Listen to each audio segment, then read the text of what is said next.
Alright, hello everybody, and welcome to probably a long-awaited review. Maybe not that long, but today I'm going to be looking over my EcoFlow. So, basically what this is like a portable power station. You know, you get portable power from this station here. That's basically what it is. The concept is quite simple, and let me go ahead and move it to the ground here. There we go. And I can just set the camera up here.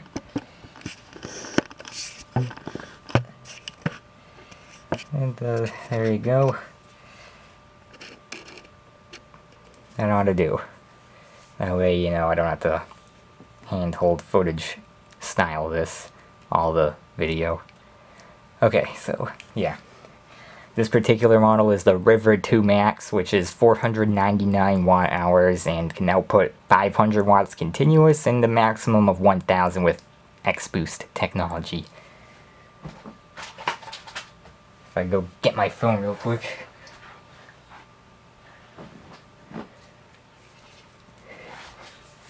EcoFlow does also have a very well-designed app.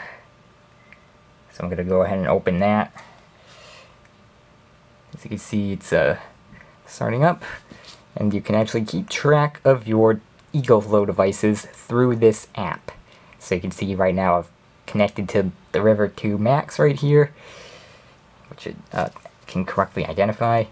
If you click on the device, well, it will show you how much time is remaining, how much battery percentage is remaining on the charge, and you can look at AC, solar, and USB-C input. You can also look at output and turn on and off the AC and DC outputs through the app if you want. There are also physical buttons on the EcoFlow itself if you want to do that without having to use the app, because I know there's going to be people that don't have smartphones who may want to invest in an EcoFlow, or maybe they just don't want to bother with the app. But the app does have a lot of other features you can use too. I'm going to go into settings. You can rename the device. There's this energy management tab where you can actually specify charge and discharge limits. So that might help to prolong the battery lifespan. These are lithium iron phosphate batteries instead of just regular lithium ion. I like to call them LiFePO4 because that's what it looks like it says. So, for all intents and purposes, this thing here has a LiFePO4 battery inside of it, meaning it's going to last a lot longer than the battery inside of my phone or other rechargeable battery technologies, which I think is great. And there's also a backup reserve switch, if you didn't see that already. So, what that does basically is, it says increasing the backup reserve level provides more power during outages, while a lower level maximizes the use of solar power. So, it means that the battery will exclusively charge from solar input once it gets up to a certain percentage, if you have that enabled. You can also change the AC charging speed. This one has a maximum AC charging speed of 660 watts, which is quite a lot. Car input, you can change that between 4, 6, and 8 amps, and right now it's set to 8 because that's the highest one. There's a DC mode, car recharging, solar recharging, or auto. It's best to just leave that on auto, that way the EcoFlow can figure it out for itself. You can enable or disable X-Boost. By default, it's turned on. And you can set device timeouts as well, so yeah, you can have the device power off after a set amount of time, or not power off after a set amount of time, after it's not being used, and I have it set to never. There's a never option, unlike with some other reviews I've seen for other brands. EcoFlow allows you to completely disable automatic timeouts for the EcoFlow device itself. The screen, if you want to have the screen on indefinitely, which I prefer having that on a timeout, that way the screen doesn't take any extra power when it doesn't need to. So it's just set to 5 minutes. And an AC outlet timeout. So if you want the AC outlets to stay on indefinitely, you can also set that to never. And there's a little asterisk for that. That only applies to if there are no loads on the AC outlets. Otherwise, the timeout doesn't actually do anything, because it will detect that it's actually powering something. So it says at the bottom, AC output will turn off if no loads are connected to the device and no activity is detected in the set period. So yeah, those are great ways of saving on any charge here you've got. That way you don't run the battery down over time, which I think is a good feature to have. But EcoFlow also understands that people may not want to make use of that auto timeout feature, so they do allow you to disable it, which I quite like. Other than that, I don't really think there's much else to go through in the app.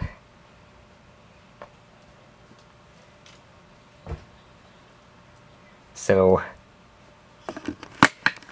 now let's get into how this EcoFlow actually performs. So enough of just doing the prop-up nonsense.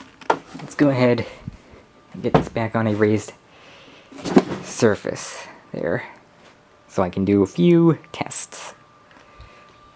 I'm going to start by plugging my phone into the USB-C port here. As soon as I plug something in, the screen will light up. And I'm trying to plug this into the wrong side of my phone. That's great. Alright, plug it in. 70% charge and it will start charging. And you'll notice that EcoFlow now registers an output. Okay, it just did. There it goes.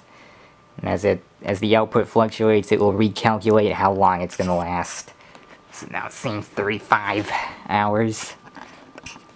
Because it is pulling, wattage is still slightly increasing. It's now up to 8. My phone kind of handles charging in a bit of a weird way, because it does fluctuate. No, that's because iPhones have battery saving or optimized battery charging or whatever. So once they get up to 80%, they'll slow down the charging. Which I don't know if it does like an on and off set amount of power, or it just reduces how much power it takes overall. I'm willing to bet it just reduces how much power it takes, because right now it is pulling 9 watts. I have done this before and I've seen it pull up as much as 15 watts. I really did expect a USB-C charger to do more than that, but yeah, now it's up to 11. But yeah. This does take a varying amount of power for some reason, and as it does, you can see EcoFlow recalculates how many hours or minutes you're going to get. So, yeah. But anyways, very small load. You can easily handle it. It can charge phones for many, many recharge cycles, which is great. So let's go ahead and unplug that.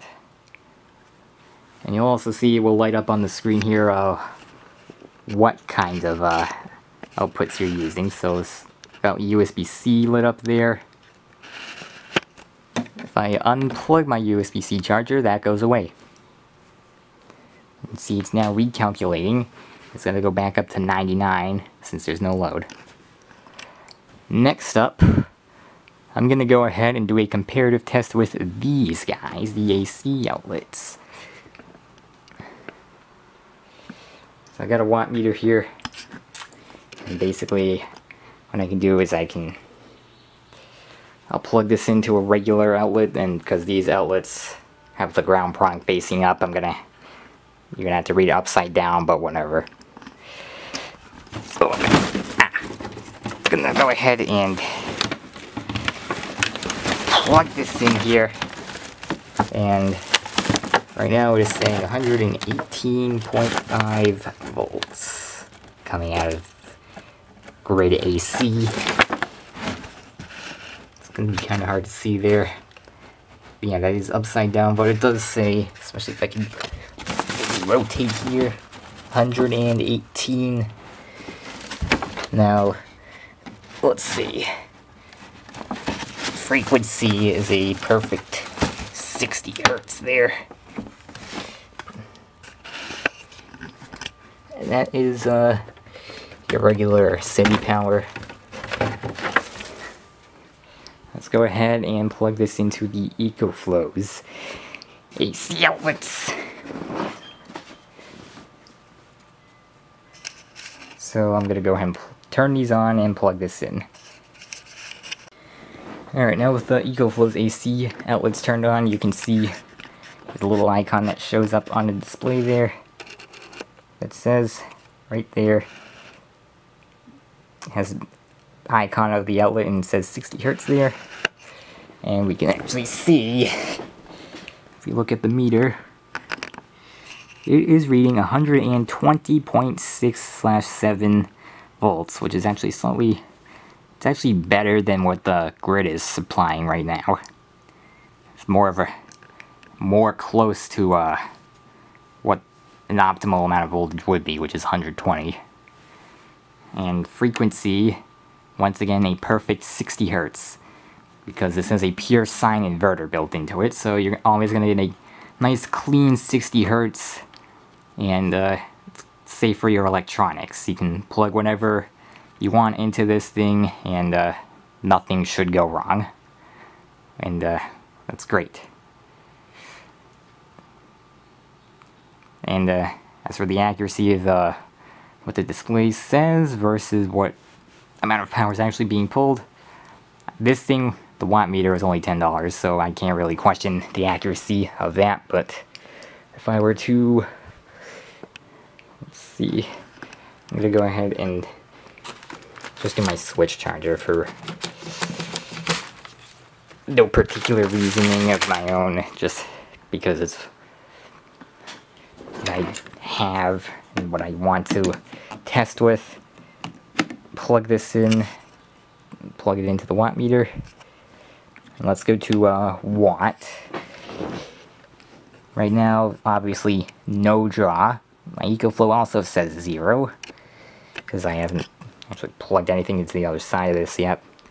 But let's say if I'll plug my flipper in, I guess. Plug that in, and it starts taking some power. On my watt meter, we're getting close to 5 watts. And this thing does have a varying output from as low as 5 watts, in this case, to up to 40 watts. If I were to plug my computer in, it would draw 40 watts. My computer's supposed to take 60, but this thing can only output up to 40, so it just takes that 40. My EcoFlow is not registering anything because 5 watts is a pretty low draw, especially for AC outlets, so it really only registers that when it's a DC device.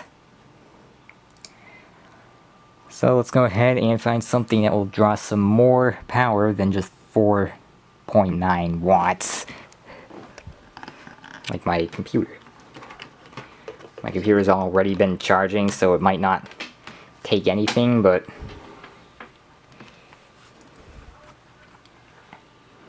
if there's anything that's going to draw a larger amount of power, it would be this. Because this has a 65 watt charger. So let's give this a try here. It might not pull anything because it's already charged, but let's see. Oh, there we go. It jumped up to 13 or 16 watts.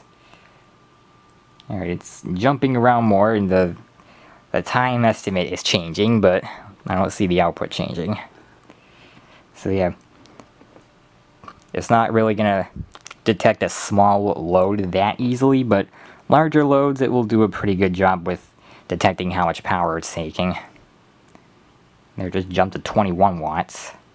But you can see it's going all over the place because my computer already is fully charged. And it's really just going to be taking that power to maintain its full charge.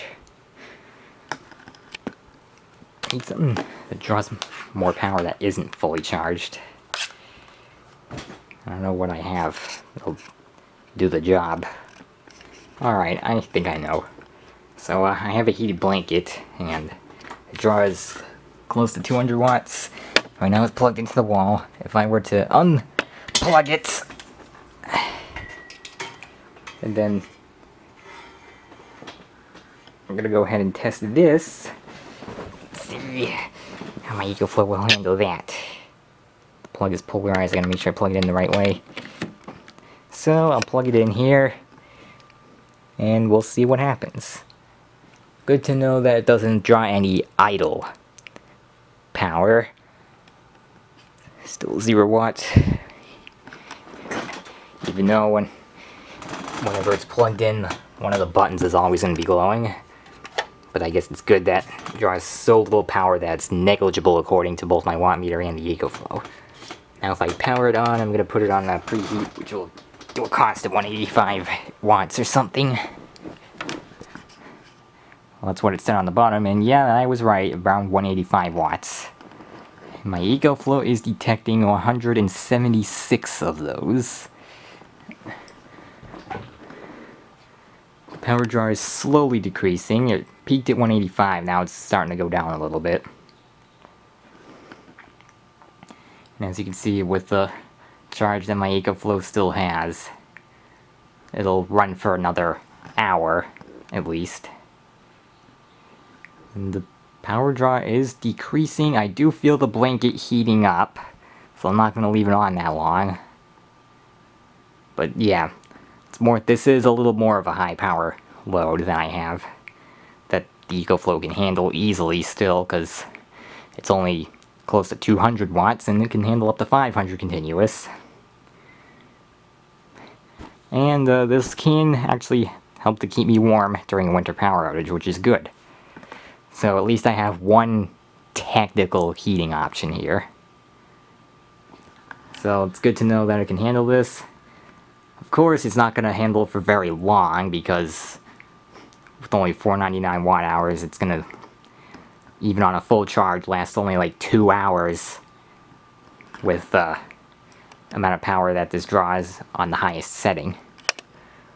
Now, it is possible to change the setting, and I think with resistive loads like this, it doesn't pull a varying amount of power, it just has an on and off type thing to it, so I'll turn it to 5 instead, and now you'll see that it drops completely, so it's now at 0. And then after a second, it's gonna jump right back up to 185.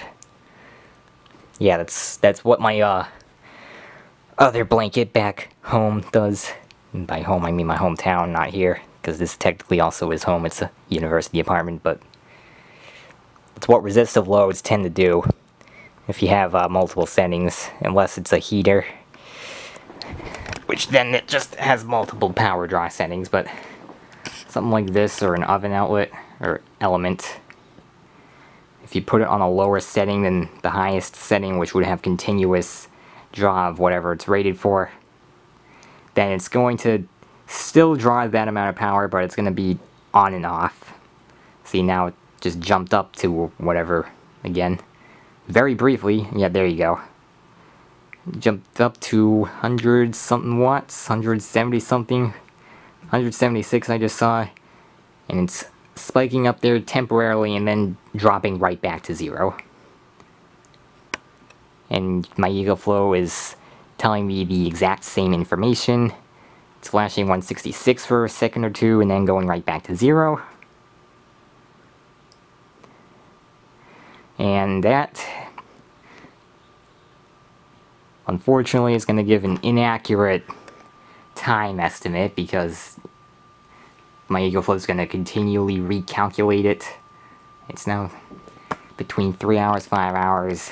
Yeah, it's going to keep jumping like that. So with something like this, although, you know, the power station clearly can handle it, if it's going to be constantly on and off like that, then it won't be able to calculate the time so easily, because you need a consistent output in order for that to work.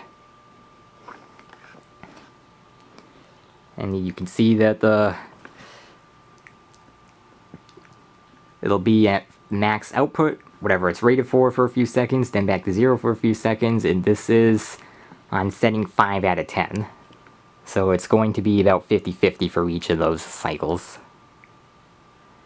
And that's just how these types of resistive loads are designed to work.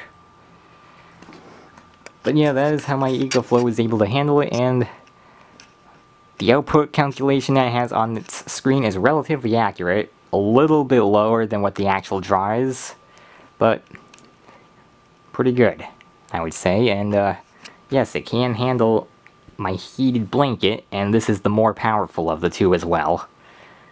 Mainly because it's larger, because my other one's a throw that I just have on my smaller bed back at the house. And that one's only rated at 100 watts. This one is rated at 185, and it does actually, you know, pull 185 watts. And it will do that continuously on its highest setting, and it will do that periodically on the lower settings. But yeah, my EcoFlow is easily capable of handling that power, and it's doing a great job at it. I'm not going to leave this on because, quite frankly, I don't need it right now, and it is taking some of the power out of my EcoFlow, but, you know, this is a test, and I do want to see what this thing is capable of, how good it is, how well it works and stuff. It's doing a great job, so if we were to have a power outage during a major winter storm, I can get a few hours of heat out of this for just myself with this blanket. It's not going to be able to run anything more powerful than 500 watts for an extended period of time, and it won't be able to run anything at all that goes over 1,000 watts.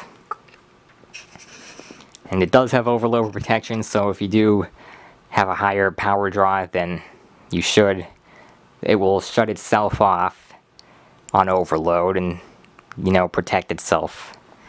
Which means you can't power your devices, but, you know, at least the EcoFlow protects itself against damaging itself trying to power such a high power device, which I think is good. Alright, while that is still running, which you can see over there, the display for the blanket, the controller, is on, and you can see it's working flawlessly. That is still powering off my EcoFlow. Here is a 100 watt flexible solar panel.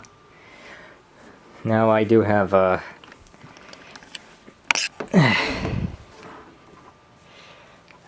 one tiny complaint, and it's that neither the EcoFlow itself or the solar panel came with one of these connectors, so I had to get it separately, but that's not a terribly big deal. But yeah, this is a 100 watt solar panel, and it is flexible and lightweight, easy to carry with you, and has these little holes so you can like screw it into something, and you can pretty much mount it anywhere you want, which is great. So if you have like a curved roof or something, this will go right onto that without any issues, and you can get solar power.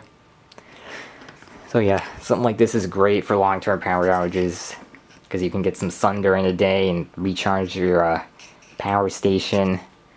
I specifically went with an EcoFlow one because, well, that's the brand that I have the power station in, so I figured, you know, it would be best to get something from the same brand for solar. And I don't know if I'm going to be able to test this today. I'll probably just wait until tomorrow because the sun's starting to go down already, but I can't wait to give this a test and see how well it will work to recharge my EcoFlow. But I'm probably going to wait until tomorrow to do that. The next few days are going to be full sun, which is good, so I can do this basically whenever I want before Wednesday, I think. That's the first day that there's going to be even a trace of some clouds in the sky. And that's pretty rare for New England to just have consistent full sun. Usually, you know, you get clouds here and there, or in some cases, a lot of rain.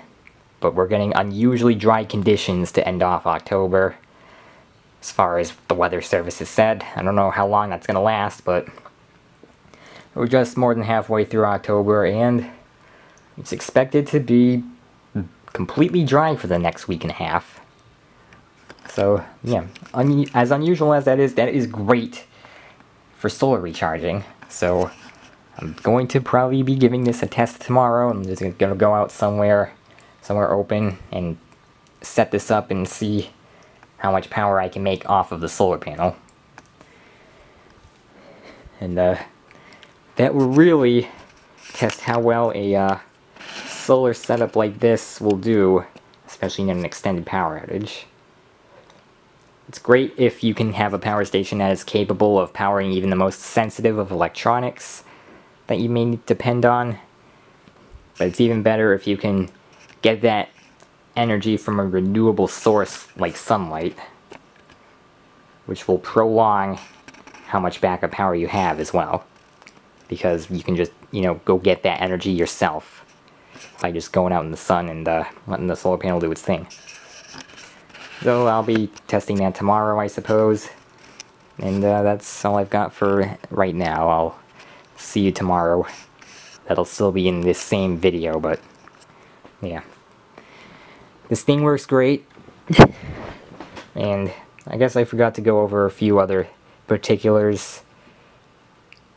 I'm gonna go ahead and turn this off now so I can do that. I'm gonna unplug the blanket and the meter and turn off the AC outlets so I can show you what we're working with here. So right here, this gold looking button, this is the main power button. If you do a short press, if the screen isn't already on, doing a short press of this will light the screen up.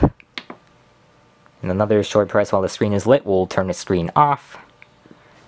A long press, I believe, is how you power the unit on and off. I haven't actually done that yet. I've left it idle, but short press it and you can toggle the screen display on and off. It has 3 USB-A's, 1 USB-C. The USB-C is capable of up to 100 watts in and out. And yes, this can recharge through USB-C. This is an in and out bidirectional USB-C outlet right here, so I can actually plug this into the wall somewhere.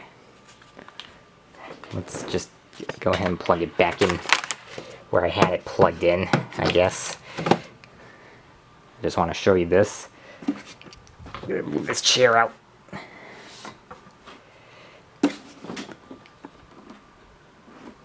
Put my EcoFlow right here. And I'll take this end and plug it in, and you will see that it starts taking power. See that it started recharging, and it's going to take the maximum 40 watts, just about, that my switch charger is able to output.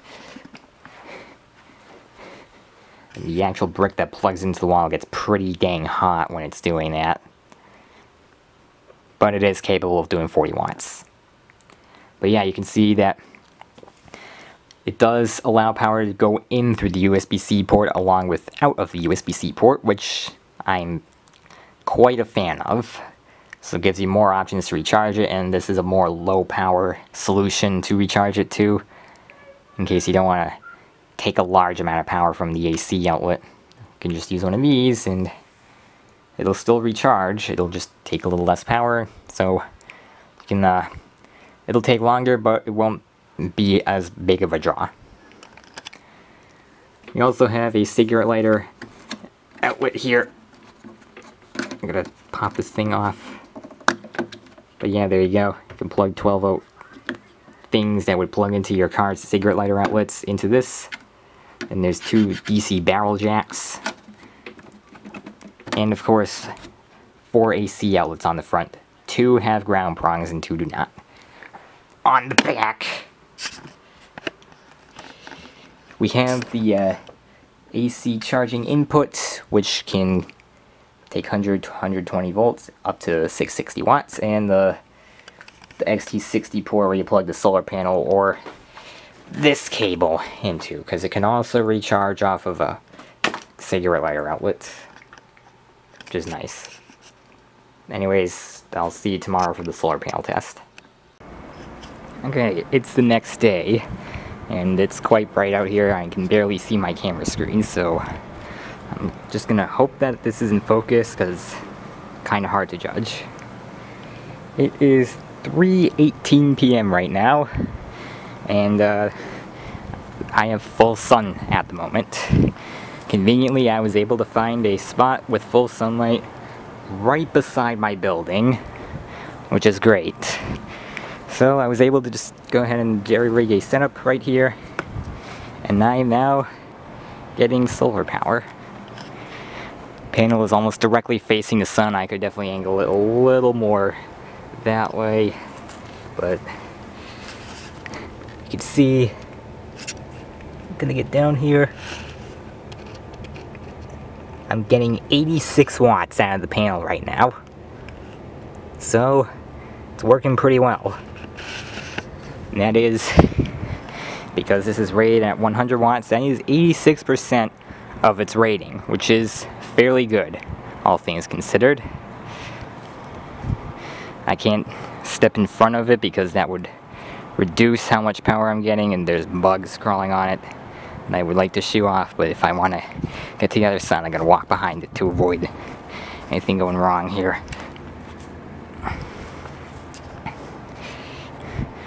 So the only thing that would give me closer to 100% of its rated power input is if I angled it more towards the sun, which it's already pretty close. It's just, it's not angled completely the right way. The sun also isn't, you know, at its peak. It's a little bit after that, since it's 3 in the afternoon, but overall, working pretty well. I just hate that, you know, there's bugs out here, because today's a relatively warm day, so that's why it's a pretty good day to do this test here.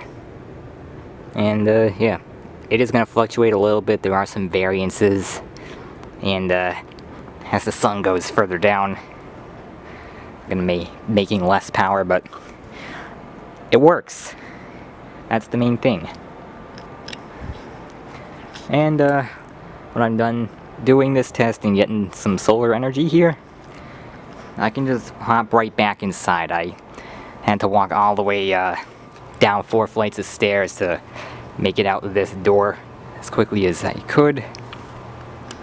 But I think I'm going to be taking the elevators on the way back up, because this is not, it wasn't easy to carry this down the stairs, so it's not going to be easy to carry it up the stairs. In fact, it would be a lot harder going the other way, so I'm just going to go back up with the elevator instead.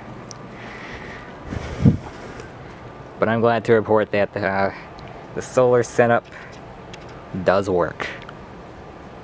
I'm going to see what happens if I angle it a little bit more this way.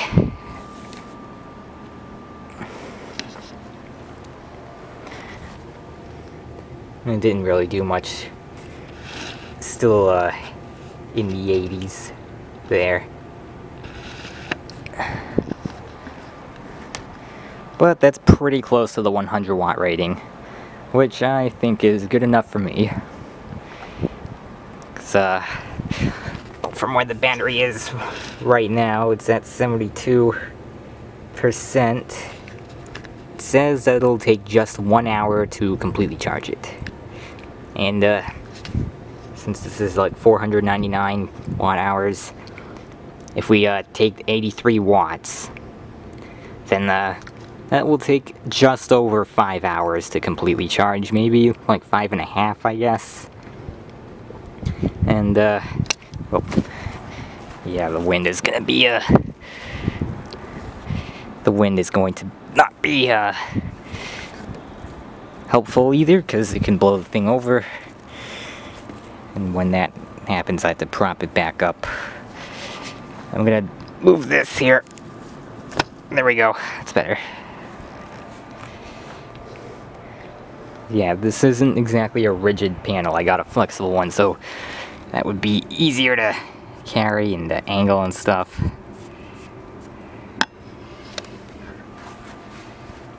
But yeah, that does mean the wind can blow it over if you have a setup like this. So you gotta be wary of that.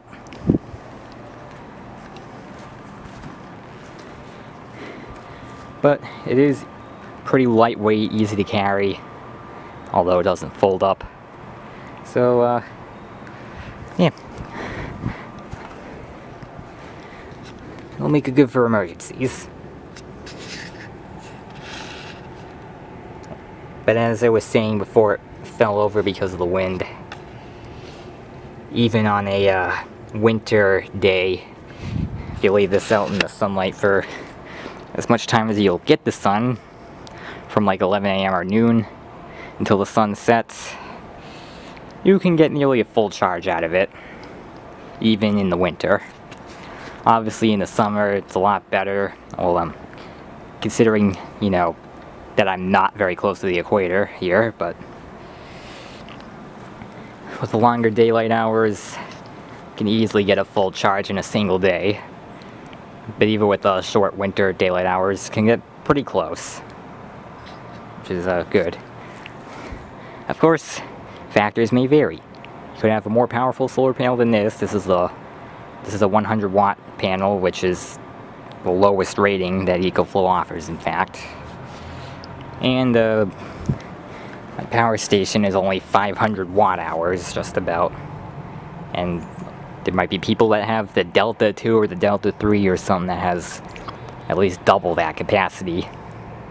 So yeah, there's variables based on what equipment you might have, if you have any. But for this particular case, a 100 watt EcoFlow solar panel can fully charge a River 2 Max in a little over 5 hours. Under good conditions, might I add. Because today, I'm going to go in the shade here, we have full sun, 0 clouds in the sky at all. It's going to be that way for the next few days. There's going to be not a single cloud until Wednesday at the very least. So, I'm pretty much under optimal conditions right here. Of course, as the sun sets, there's going to start to be some shadowing from the trees. Not a problem right now. The solar panel is completely in the sun. However, the shadow is starting to make its way over. And if some shadows are to block the panel, I've already made 2 percentage points. I plugged this in and when it was at 71%, it's now at 73%. This is the magic of solar. But, yeah, and you can see it's staying around 80 watts, which is pretty good. Alright, have the camera down on the ground now. Set up with the tripod. I do want to point something out real quick. I'm going to go ahead and cast a shadow just by putting my hand over the panel and watch what happens to the input power when I do that. It drops drastically, even though I'm only shading a very small portion of the panel. So you want to make sure you're not getting any shadows, because that'll drastically reduce the amount of power you're getting, because, well, it's kind of dependent on pretty much the whole panel for it to work properly. So yeah, you don't want to cast shadows, you don't want to have it in a shadowed location, you want to make sure it's getting full sun, because that's how you get it to produce the amount of power, at least close to the amount of power that it's rated to produce. Any shadows will drastically reduce how much power you're getting. So yeah, I guess that is pretty much all I've got for the solar testing, at least this part of the EcoFlow review. And I'm going to leave it out here to charge for a little while longer, you know, just to see how much power I can make off of solar before the sun sets beyond those trees there and below Brookside. And there's too much shadowing over here for me to be able to use this spot. This is a great spot though, it's right outside my building, so I don't have to go very far. So in the event of a natural disaster, which I am expecting this winter, this would be a great spot, because I don't think there would be a lot of snow right here in the corner of the building anyways. So if I can just be able to come out here, during the day when the sun is up to get some solar power, that would be a really great thing. I won't have to go very far at all, because I'm just right outside the building I live in, which is very good. It's not far at all, it's barely even a walk. And it would be in a pretty optimal spot, because a lot of sun right here. And as I mentioned, since, well, based on where it's located, as you can see up there, the corner, just, you know, any parts like this, it's very hard for snow to get to. So, it's also great in terms of, you know, if there's a major blizzard and it knocks out power for several days. I have the means of getting my own electricity from the sun, provided that it's not going to be crappy all those times. So that's it for right now, I guess. I'm going to let this thing charge. 74% now. And it does estimate at least an hour left. And the sun shouldn't set for another hour at least, but there are going to be shadows approaching soon, so I'm just going to see where I can get up to, and then I'll bring everything back inside. Okay, actually, one more thing. Just, you know, while I'm out here, I have decided to get my compass app open, because they do say it's best to have your solar panels directed south if you're in the northern hemisphere, because that's mainly where the sun is going to be coming from. So, am I directed south? And is the sun coming out of the south? The sun is currently coming more out of the southwest to, like, west-southwest. And my panel is aimed pretty much directly southwest. And the sun does keep moving more west as it sets, so that is an important factor to consider. And it will also be more this direction. I don't think you can see my screen. I'm gonna go in the shade here. So, let me also refocus a little bit. Yeah. This is the direction the sun is in right now at 3:30 p.m. 3:33 in fact. 240 degrees just about. And more west-southwest. This is what you're going to get in the afternoon hours. Whereas this is more like what you're going to get in the morning hours. So in general, you want to have your panels directed south to maximize your profit off of the sun's energy. And yeah, I'm not going to be able to face exactly south, kind of blocked by this part of the building, but in the afternoon this is a great spot. I'd probably have to go on the other side for the morning hours, but still pretty good. Forgot to mention we can also go ahead and look in the app here.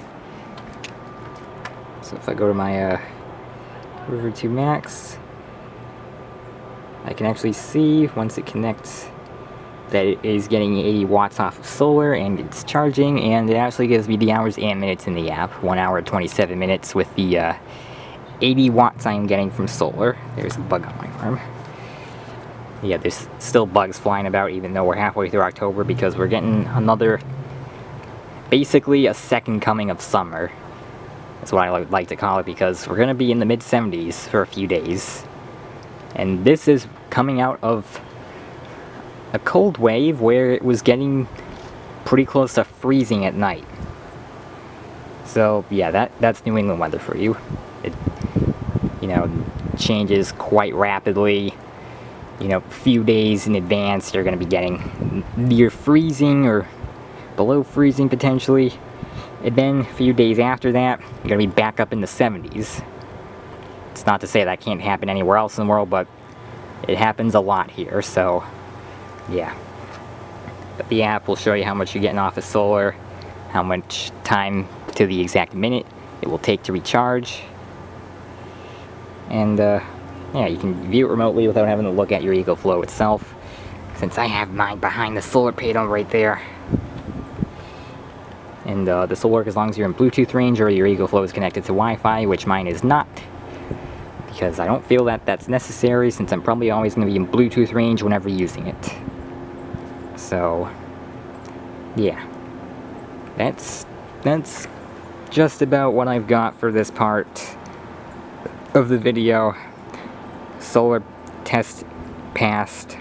It works great, giving me right around 80 watts of solar power, which is pretty close to the 100% mark, and that's pretty good, all things considered.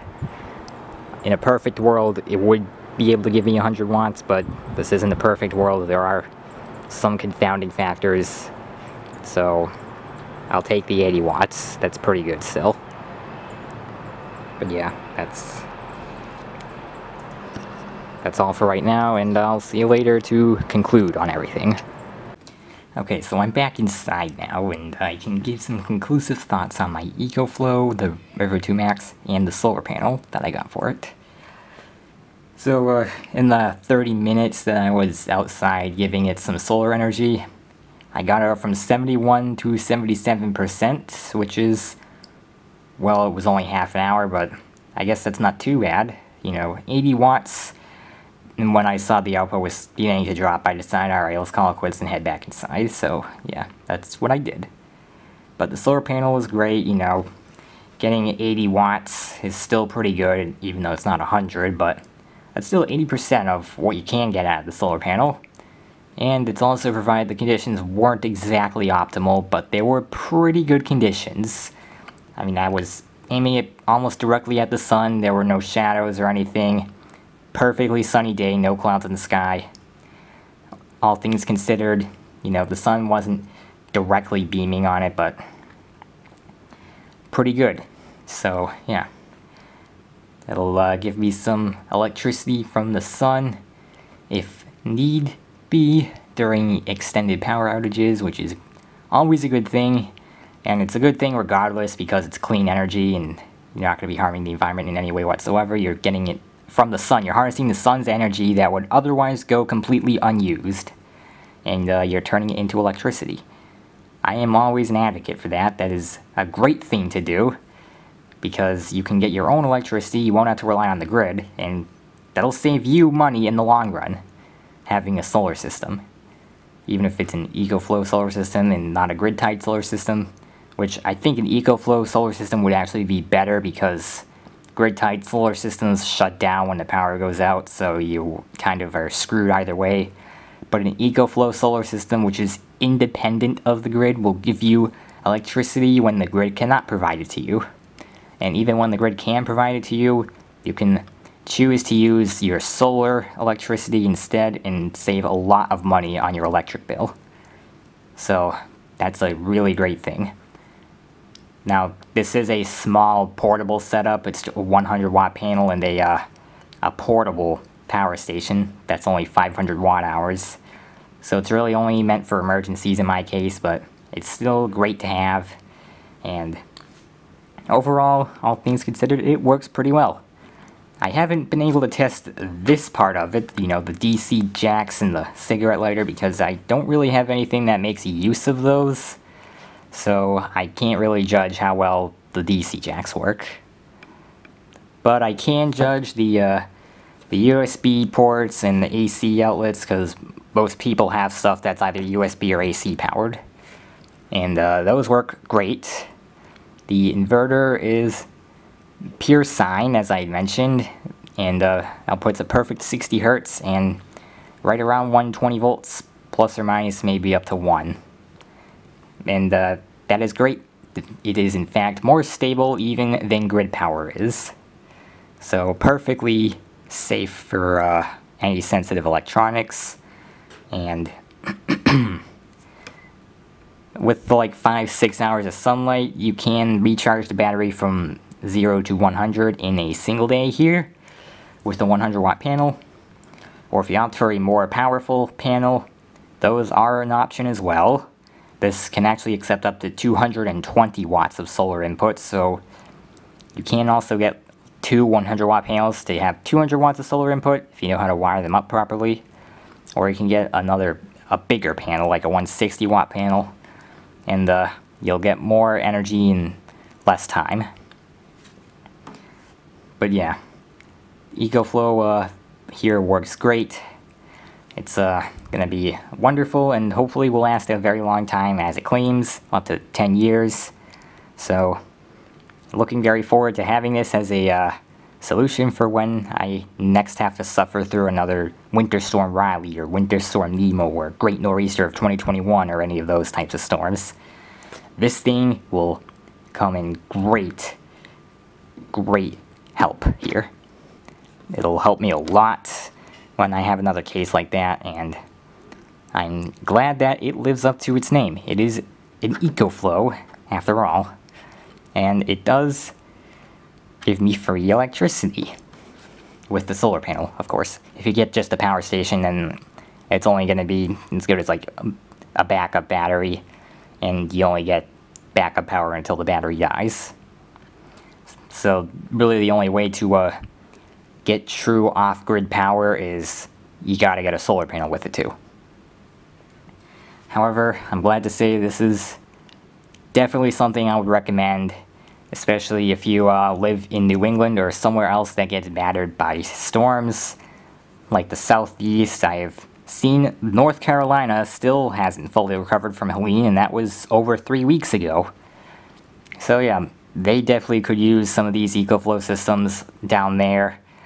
If you live in a state that often gets impacted by hurricanes, this is a great solution. Just make sure that if you have solar panels to go with them, then you clean those off after any sort of branches are knocked off of trees or other stuff like that, like leaves covering it. You want to make sure it's clear. Or in our climate, you know, blizzards and stuff, you want to brush the snow off the panels, but it's a wonderful solution if you live in a place that gets hit by extreme storms a lot.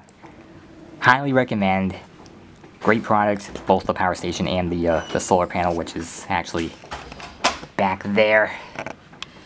But yeah, overall, definitely would recommend. I would give it like a 9.5 out of 10. The only thing that would get that extra half of a point is, you know, this thing isn't entirely accurate with the way that it estimates its remaining time and the output wattage, and it does have some conversion losses with the inverter and stuff like that, but still great. And as for the solar panel, you're probably never going to get that perfect 100% power out of it, the 100 watt rating, but still being able to get very close is great. But I think that is all that I've got. Thank you for watching. I hope you enjoyed this video of me reviewing this EcoFlow right here and the solar panel, and I'll see you in the next one, which could be anything, I guess. But yeah, that's all for now.